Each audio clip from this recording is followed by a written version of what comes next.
Guys আজকে rank match start দেওয়ার সাথে সাথে এখানে লবিতে দেখতে পাই যে আমাদের ম্যাচে পড়ে গেছে এনএস টুইন। আর সেই সময় কিন্তু এনএসটি ভাই লাইভে ছিল আর তার সাথে মুন্না টেনগেও ছিল। আর এরপর ম্যাচের মধ্যে দেখো এখানে আমি বসেছিলাম আর দুইটা প্লেয়ার আমার দিকে গাড়ি নিয়ে আসে। আর এরপর দেখো এখানে মুন্না ভাই আমাকে মেরে দেয়। তো তারপরে আমি রিভাইভ পাওয়ার পরে এখানে ডাবল পেয়ে যাই। আর এখানে কিন্তু আমাদের সামনেই ছিল এনএস টুইন্স ভাইদের ফুল স্কোয়াড। তো এখানে প্রথমে আমি তাদের টিমমেট এমওয়াইটি রে নক করে দিই। আর এরপরে আমি এর কিলটা কনফার্ম দিয়ে সামনের দিকে যাচ্ছিলাম। আর এখানে দেখো এনএসটি ভাই আমার সামনে গাড়ি নিয়ে আসে আর আমি তার গাড়ির উপর স্নাইপার দিয়ে হেডশট মেরে দিই। তো তোমরা এখানে এনএসটি ভাই সাইড থেকেও ভিডিওটা দেখো।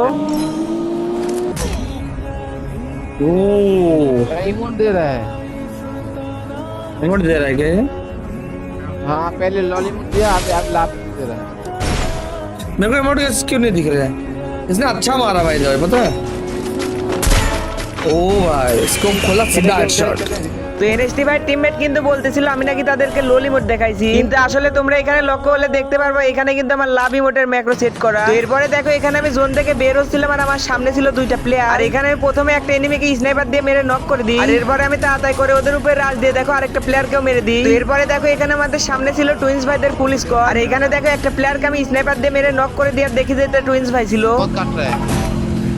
अरे बस তো এখানে দেখো আমি টুইন্স ভাইকে মেরে দেওয়ার পরে তার টিমমেটদের সাথে টিম আপ করি। আর ওদিকে টুইন্স ভাইদের একটা টিমমেট আমার সাথে টিম আপ করলেও দেখো মুন্না ভাই এসে আমাকে মেরে দেয়। वो टीम अप कर रहा है क्या कर रहा है? छोड़ दो फिर टीम अप कर रहे तो छोड़ दो। मुन्ना ने नीचे डाउन किया। अरे मत मारो मुन्ना भाई छोड़ दो छोड़ दो। তো এরপর দেখো আমার আরো দুইটা টিমমেট তাদের সাথে টিম আপ করার জন্য নামে। আর ওদিকে দেখো মুন্না ভাই আমার দুইটা টিমমেটকে এনিমি ভেবে মেরে দেয়। তো এখানে কিন্তু আমাদের আর কিছুই করার ছিল না। তো তোমরা যারা যারা ভিডিওটা এই পর্যন্ত দেখছো সবাই অবশ্যই ভিডিওতে লাইক দিয়ে চ্যানেলটা সাবস্ক্রাইব করে দিও।